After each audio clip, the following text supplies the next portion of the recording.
bienvenue à l'émission Parole de champion sur la chaîne du Comité national olympique marocain. Cet espace est dédié aux sportifs qualifiés ou en cours de qualification aux Jeux olympiques de Tokyo, juillet-août 2021. C'est aussi l'occasion de connaître leur parcours, leur motivation et aussi comment ils se préparent à ce grand rendez-vous. Aujourd'hui, nous recevons un grand sportif, un grand cavalier, Samy Coleman. Samy, bonjour. Bonjour, c'est Hassan, ça va, vous allez bien? Très bien, c'est un réel plaisir de te recevoir sur, le plateau virtuel du national olympique et parler de ton parcours. Merci beaucoup, le plaisir est pour moi. Franchement, ça me fait très plaisir d'être là aujourd'hui. Eh bien, merci pour ta présence, Samy. Alors, je rappelle que tu as 24 ans et Exact. aujourd'hui, tu es qualifié par équipe aux Jeux olympiques saut d'obstacle. Qu'est-ce que ça te fait de toucher, de réaliser ce rêve olympique? Franchement, c'est magnifique. C'est une première. C'est la première fois dans l'histoire que le Maroc arrive à qualifier une équipe aux Jeux Olympiques, une équipe qui va représenter le Maroc en saut d'obstacle. Donc, vraiment, on est motivé à 200% et ça fait vraiment, c'est une grande fierté. Alors, j'imagine que c'est une première qualification d'une équipe saut d'obstacle et aussi il y a une qualification pour le dressage, double qualification pour le sport équestre marocain. Exact. Le dressage et le saut d'obstacle. Et alors, toi, Samy, personnellement, comment tu vis cette qualification? Comment tu vis ce rêve olympique? Est-ce que c'était un rêve pour toi? Est-ce que c'est, l'aboutissement d'un parcours? Oui, c'était un rêve pour moi. Je pense que c'est le rêve de n'importe quel cavalier au monde, c'est de faire les Jeux Olympiques. Alors aujourd'hui, certes, on est qualifié pour aller aux Jeux Olympiques. Maintenant, il faut travailler vraiment, amener les chevaux et être nous-mêmes prêts mentalement et psychologiquement le jour J, vraiment être à 200% pour vraiment avoir aucun regret. Alors, on va parler de ta préparation, Samy, avec l'équipe qui est aussi qualifiée. Je voudrais juste rappeler un extrait de ton palmarès. Déjà en 2014, tu as été qualifié aux Jeux équestres mondiaux aux États-Unis. Et en 2017, tu gagnes plusieurs prix en 2017 à Cannes-sur-Mer. Tu gagnes le Grand Prix Top Jeune Talent de moins de 25 ans à La Baule. Tu gagnes aussi le Grand Prix international en France. Et tu fais troisième au Grand Prix du saut d'obstacle à Palaiseau. Et en 2018, tu fais second au Grand Prix de Sa Majesté le Roi Mohammed VI au concours officiel de saut d'obstacle de Tétouan. Oui. Alors, moi, de ces compétitions, quelles sont celles qui t'ont le plus marqué, celles qui ont, marqué un tournant dans ta carrière? C'est une très bonne question parce que franchement, toutes les compétitions m'ont marqué. Je vis toutes mes compétitions à 200%. C'est sûr qu'il y en a qui marquent un peu plus que d'autres, mais je pense que c'est surtout la boule. La boule, c'était vraiment sympa, surtout devant autant de spectateurs, autant de personnes, d'entendre l'hymne national dans un autre pays et tout. C'est vraiment quelque chose qui donne la chair de poule.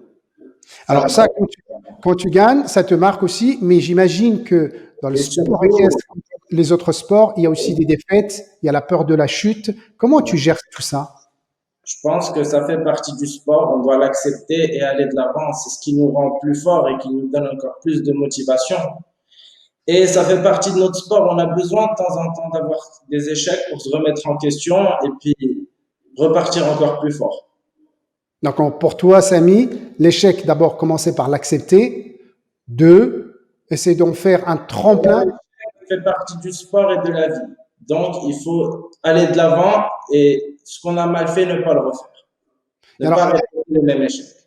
Je comprends ce que tu veux dire, Samy, mais il y a certains sportifs, quand ils ne gagnent pas, ils sont complètement démoralisés, démotivés. Et comment faire quel conseil tu peux partager avec eux pour rebondir et pour aller vers l'avant, justement? Quelles pratiques peuvent-ils faire pour aller vers l'avant? Je pense qu'on peut toujours être encore meilleur et plus bon. Il faut juste se donner la peine d'y arriver et travailler plus. Plus tu travailleras, plus tu récolteras les fruits de ton travail. Et ça, il n'y a pas de secret là-dessus. Et il faut vraiment travailler à 200% pour le jour J ou pour être vraiment prêt à 200% le jour de l'objectif pour pas avoir de regrets. Moi, je pense qu'il faut pas avoir de regrets. À quel Surtout, âge tu as commencé le sport équestre, Samy? j'ai commencé le sport équestre à 12 ans, 13 ans. Très jeune. Comment tu as rencontré cette discipline? Cette discipline, c'est une passion qui m'est venue de mon père, qui a toujours voulu monter à cheval étant jeune, mais il a jamais eu l'occasion de monter à cheval. Et puis un jour, comme ça, il s'est dit, écoute, je vais peut-être mettre mon fils aller faire une balade ou deux à cheval. Puis j'ai accroché tout de suite et puis ça s'est enchaîné comme ça petit à petit. Donc, si j'ai bien compris, le papa était passionné par le cheval, n'a jamais eu l'occasion de le faire lui-même. Quand tu avais Exact. 12 ans, il t'invite à faire une balade à cheval et là, la Ouais, il petite... me laissait aller au club avec des amis, faire des petites balades à cheval et tout. Et puis comme ça, du jour au lendemain, j'ai voulu aussi faire de la compétition, m'intéresser à ça. Et puis c'est venu comme ça, petit à petit. Là, on voit une photo de ton papa qui caresse le cheval. C'est ça, c'était à la boule. Et alors, aujourd'hui, Samy, quels sont tes objectifs sportifs? Alors déjà, premier objectif, c'est les Jeux Olympiques. On est déjà qualifié. Donc maintenant, il faut y aller, il faut y participer, vraiment essayer de faire décrocher quelque chose là-bas, ne serait-ce qu'une fierté personnelle. Et ensuite, je pense qu'il y aura encore les Jeux mondiaux dans 2 ans et encore les Jeux olympiques de Paris. Ça aussi, ça serait quelque chose. Mais bon, on est encore loin de ça. On va déjà se concentrer sur Tokyo et puis C'est on... c'est très important d'énumérer tes objectifs. Donc, 2021 à Tokyo, les Jeux mondiaux dans 2 ans, et puis pourquoi pas Paris 2024. Et alors, comment tu te prépares pour, je dirais, aborder ces grandes échéances, ces grands rendez-vous? Comment tu te prépares au quotidien? Quelle est, je dirais, une journée type avec Samy Coleman? journée type. En général, je me lève assez tôt le matin, entre Tu te 6 lèves heures, à quelle heure en général? oui, entre 6 heures et 6h30. J'ai mes chevaux qui sont à Rabat, donc je prends la route pour aller à Rabat tous les jours, le matin. Je fais ma séance de sport avec un coach sportif sur place. Alors, quand tu dis ta séance de sport, préparation physique, Préparation physique, exact. d'accord. Préparation physique d'1 heure tous les matins. Tous les Ensuite, matins, tu fais 1 heure de préparation physique. oui. Et c'est important la préparation physique pour un cavalier? Moi, je trouve que c'est important, pas que pour un cavalier, mais pour tous les athlètes. Je pense parce que déjà, ça nous permet de chauffer nos muscles avant l'effort. Et en plus de ça, ça nous maintient en forme. Ça nous maintient en forme et moi, ça me donne un coup de boost pour ma journée. Très bien. Donc, après 1 heure de prépa physique, après, qu'est-ce qu'il y a? Après, je monte mes chevaux. Bien sûr, je prends une petite douche et tout, je monte mes chevaux. Je finis de monter, disons, je monte de 9 heures à 14 heures, à peu près 15 heures. Ça Ah, quand dépend. même. Donc, il Oui. y a pratiquement 5 heures, 6 heures de travail technique. Ça dépend du nombre de chevaux qui doivent sortir ce jour-là ou pas. Mais en général, c'est 45 minutes à 1 heure par cheval. D'accord. Minimum 45 minutes et après, ça dépend du programme du cheval le jour J. Parce qu'on sait jamais, il faut adapter le programme par rapport au cheval. Des fois, il va être moins compréhensible que d'autres fois. Et le cheval est un être vivant aussi. J'imagine qu'il y a une relation à Il y a établir une avec lui. relation à avoir, c'est ça. Faut pas être dans le conflit tout le temps. D'accord. Et comment tu fais pour établir cette relation avec le cheval, Samy? Moi, j'ai une très bonne relation avec mes chevaux. Je suis très proche de mes chevaux. Je passe beaucoup de temps avec eux. Je vais les balader. Je suis proche d'eux. J'aime bien jouer avec eux, m'amuser avec eux. J'ai une bonne relation. Pour moi, c'est mes amis. D'accord. Donc, on crée vraiment une bonne relation. Tu Déjà, crées une complicité avant avec, même de monter dessus. tu crées une complicité avec le cheval, avec ton cheval. Exact. On crée D'accord. une complicité. Je vais l'amener manger. Je vais l'amener balader. Je vais jamais l'engueuler. Je vais toujours laisser mon groom l'engueuler parce que voilà. D'accord. Mais c'est important, En fait. C'est comme c'est important, Samy, tu parles tu évites le conflit avec le cheval. parce que pour moi, je pars du principe où si le cheval est heureux, il va vouloir bien sauter, il va vouloir bien faire. Mais il faut qu'il soit heureux dans sa tête. C'est dans le mental, avant tout. Si En un cheval parlant, est pas heureux et qu'il veut pas bien faire, moi, je pense que je peux pas gagner à ce jeu-là. Donc, je C'est très préviens. important. Je suis strict. C'est vrai que quand je vais me mettre dessus, si je demande quelque chose, je vais le demander, même si je dois le demander plusieurs fois, mais je vais le demander jusqu'à ce que j'obtienne ce que je veux. Hmm. Mais ça va jamais être dans le conflit et dans la bagarre. Tout le temps dans la décontraction. D'accord. Et c'est important ce que tu as dit. Tu as dit, c'est bien que mentalement, le cheval soit bien. Est-ce que toi, Samy, en tant que cavalier sportif de haut niveau, est-ce que tu fais aussi cette préparation ou cet entraînement mental? Moi, j'essaie de mettre un peu mes chevaux dans le même confort dans lequel je suis. Moi, je me prends jamais la tête. J'aime bien être bien good vibes. Ok, pour moi, je suis toujours heureux, toujours en train de rigoler avec mes amis. Je passe du bon temps avec tout le monde. Et pour moi, c'est très important parce que tout ce qui est problème, stress, c'est secondaire. Et c'est des trucs qui font que pénaliser nos performances sportives et c'est de la mauvaise énergie. D'accord. Ah, concrètement, Samy, excuse-moi, c'est important ce que tu dis. Tu dis, tu crées autour de toi un environnement où il y a moins de stress, un environnement agréable, un environnement de bien-être pour que tu sois bien dans ton sport et tu sois bien avec ton cheval.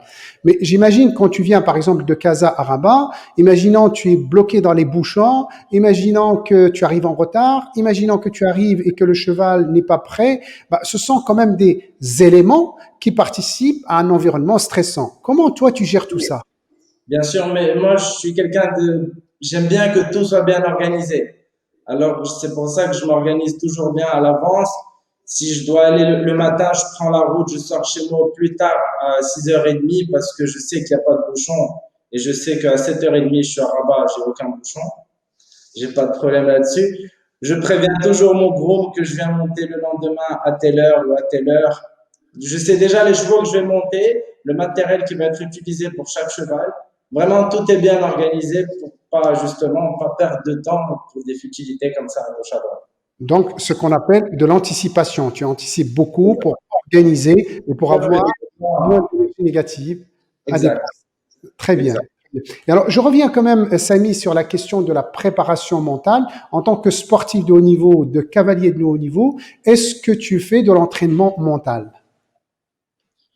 L'entraînement mental spécifiquement, non, mais je pense que tous les jours, on fait de l'entraînement mental. Par D'accord. rapport à tout ce qu'on voit tous les jours, à toutes les personnes qu'on rencontre, tout ce qu'on peut voir, pour moi, c'est de la préparation mentale. Après, il faut savoir faire le tri. D'accord. Mais est-ce que parallèlement à ça, tu fais de la visualisation mentale, tu fais de la respiration, tu fais de la sophrologie, enfin, ces techniques-là qui aident les sportifs à être apaisés et à performer? Non, non, parce que moi, je pense qu'on est, dans notre sport, on est quand même deux. Donc, le cheval joue un rôle très important. Donc, je me concentre plus sur le mental du cheval que sur mon propre mental. D'accord. Alors, J'ai oui, déjà fait des coachs mentaux, mais je pratique pas régulièrement. Mais ça m'est d'accord. arrivé à l'occasion. D'accord. Donc, tu t'inspires de la préparation mentale, mais pour toi, c'est ton entourage, c'est tout C'est ce que ça, tu fais pour éliminer le stress qui te permet d'être dans une bonne relation avec ton cheval. Et tu t'occupes aussi du mental et du bien-être de ton cheval. primordialement. Alors, j'ai noté que tu fais quand même 1 heure de préparation physique par jour, Oui. 4 à 5 heures de travail technique. Euh, Ouais. Est-ce que tu fais attention aussi à ton alimentation, à ton sommeil? Est-ce que tu manges tout ce que tu veux ou tu fais attention à ce que tu manges? Est-ce que tu es suivi par un médecin nutritionniste? Je suis pas suivi par un médecin nutritionniste, mais je fais attention à ce que je mange. Je fais 2 repas par jour en moyenne. Mais après, je fais du sport. Je fais 1 heure de préparation physique le matin. Je fais 2 heures de sport l'après-midi. Donc, des fois, je peux me permettre, si je veux manger un McDo ou quelque chose, disons que je me gêne pas. D'accord. Enfin, tu as une alimentation équilibrée, mais Et en concours, j'ai une autre, par exemple, en concours, j'ai un autre type d'alimentation. Là, je fais plus attention.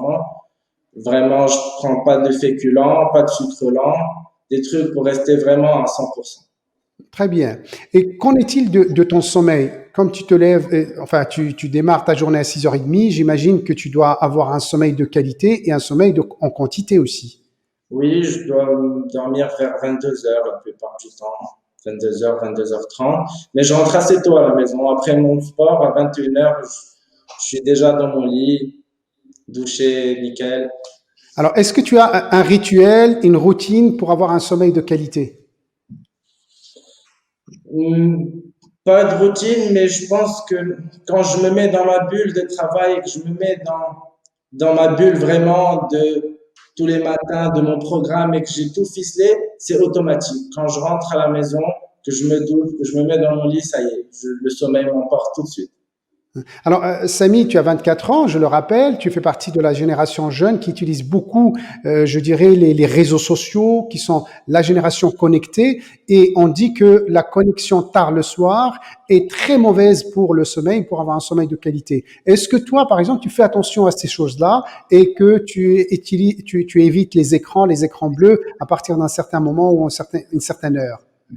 Oui, c'est vrai qu'on est toujours sur, pardon, c'est vrai qu'on est toujours sur Instagram, Facebook, les réseaux sociaux à gauche, à droite parce qu'on a grandi là-dedans, c'est notre génération et tout, mais des fois, je vais y être souvent la journée, mais c'est vrai que quand je rentre chez moi, je vais plus me déconnecter, je vais plus poser mes téléphones, les mettre à la charge, mettre ma petite série à la télé. Et voilà, je vais peut-être parler à un copain ou deux, mais c'est tout. Mais je suis pas souvent sur mes téléphones. Quand je suis chez moi à la maison, je prends pas souvent le téléphone. Alors, aujourd'hui, on dit qu'un sportif de haut niveau, il a besoin de tout ce qu'on vient de décrire, mais il a aussi besoin d'un entourage familial, social, pour le soutenir dans son projet. Pour toi, quel est l'impact de ton entourage familial, social sur ta performance et sur ta carrière de cavalier de haut niveau? Moi, je pense que l'entourage est très important parce que, par exemple, dans mon cas, moi, comme mon père qui m'a toujours soutenu et qui m'a toujours poussé de l'avant dans ce sport, il m'a d'ailleurs acheté des chevaux au début et tout pour pouvoir comment dire, pour pouvoir faire les concours et pouvoir être performant dans le plus haut niveau. Après, c'est sûr que quand on arrive à se qualifier aux Jeux Olympiques et de voir les personnes autour de nous fiers, que ce soit nos amis, la famille, de les voir aussi fiers, aussi contents de ce qu'on vient d'accomplir, c'est encore un boost en plus qui vous donne envie de vouloir donner encore plus et de vouloir faire encore plus. Et c'est très important pour moi, c'est primordial d'avoir les personnes autour de nous fiers de nous, ça nous donne envie vraiment de se donner encore 2 fois plus. Est-ce que ça participe à ta motivation, ton entourage et cette reconnaissance de ton entourage? Ça participe à ma motivation, à tout, à ma qualification, tout. Je pense sans tout ça, c'est le tout qui a fait qu'aujourd'hui on est qualifié pour aller aux Jeux Olympiques. Après, je pense que sans tout ça, ça aurait pas été possible. Samy, en parlant de la motivation, on dit souvent pour un sportif de haut niveau, il a besoin d'être motivé. Pour toi, quels sont les ingrédients qui te motivent ou quels sont les ingrédients, à ton avis, que doit avoir un sportif de haut niveau pour entretenir cette motivation? Alors déjà, dans notre sport, la première motivation primordiale, c'est le cheval. Déjà, parce que si on a un cheval et qu'on sent que le cheval est capable d'aller aux Jeux Olympiques, d'aller sauter aux Jeux Olympiques, parce qu'on parle pas de concours, là, on parle du plus haut niveau, le plus haut niveau mondial, c'est les Jeux Olympiques. Il n'y a pas quelque chose de plus haut que les Jeux Olympiques en termes de saut d'obstacle. Tout à Donc, fait. aujourd'hui, d'avoir un cheval te permettant d'accéder et d'aller sauter ces compétitions-là, c'est la première ambition et c'est le premier moteur de tout ça. Après, c'est sûr que quand tu as un bon cheval et que tu sais que tu es capable d'aller là-bas, tu te donnes la foi et l'envie de travailler, de faire des sacrifices, bien sûr, parce que dans notre sport, on a besoin de faire des sacrifices. Et alors, est-ce que le fait d'avoir un bon cheval pour toi est suffisant ou est-ce que c'est l'amour du cheval qui te donne cette motivation? Alors, d'avoir un bon cheval, c'est important, mais c'est surtout de créer le couple, la complicité avec le cheval. C'est ça le plus important. Si on arrive à créer ces petites flammes, ce petit truc avec le cheval, il va, et de sentir en piste que ce cheval veut tout donner, veut tout faire pour vous, ça c'est le comble. Et d'atteindre ce petit truc-là avec sa monture, c'est vraiment le plus beau truc qui puisse arriver à un cavalier. Alors, tu as parlé du cheval, de la relation avec le cheval. Pour que toi, je dirais que tu alimentes ta motivation. Il y a d'autres qui disent que c'est l'argent qui donne la motivation. Qu'est-ce que tu en penses? Gagner de l'argent donne la Je motivation. pense qu'aujourd'hui, d'aller aux Jeux Olympiques, ça vaut bien plus que de l'argent. Après, c'est vraiment l'objectif de tout cavalier confondu. Vraiment, c'est ce que n'importe quel cavalier au monde rêverait d'aller sauter, c'est les Jeux Olympiques. Après, l'argent, c'est une motivation qui vient en plus, mais que ça soit une motivation première, je pense pas. En tout cas, pas pour moi. Pour toi, c'est le rêve olympique, c'est l'amour du cheval, Quelque chose la de plus compétition fort avec de- le cheval. tout un pays, c'est le drapeau marocain, c'est tout un pays derrière vous, c'est un rêve pour tout le monde. C'est vraiment quelque chose. En tout cas, c'est tout le mal qu'on te souhaite pour cette belle aventure et pour ce beau Merci challenge qui est les Jeux Olympiques de Tokyo. Alors, Samy, pour conclure, le public qui te regarde, peut-être des cavaliers en herbe, peut-être des sportifs de haut niveau qui te regardent aussi, quel message tu as envie de partager avec eux? Quel conseil tu as envie de partager avec eux? Quel conseil? Alors, honnêtement, je pense que dans ce sport, il y aura toujours des hauts et des bas. Et c'est un sport, tu peux être numéro un mondial et un mois plus tard, tu peux redescendre tout en bas de l'échelle.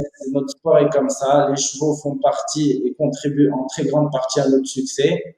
Moi, je pense qu'il faut juste continuer de travailler et de se fixer des objectifs et de se donner la peine d'y arriver.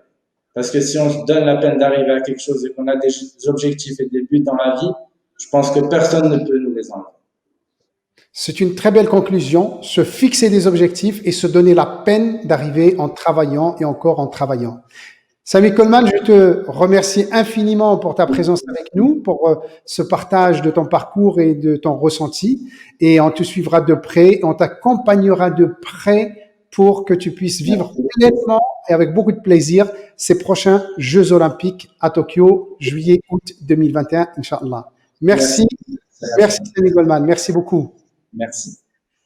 Merci pour votre présence.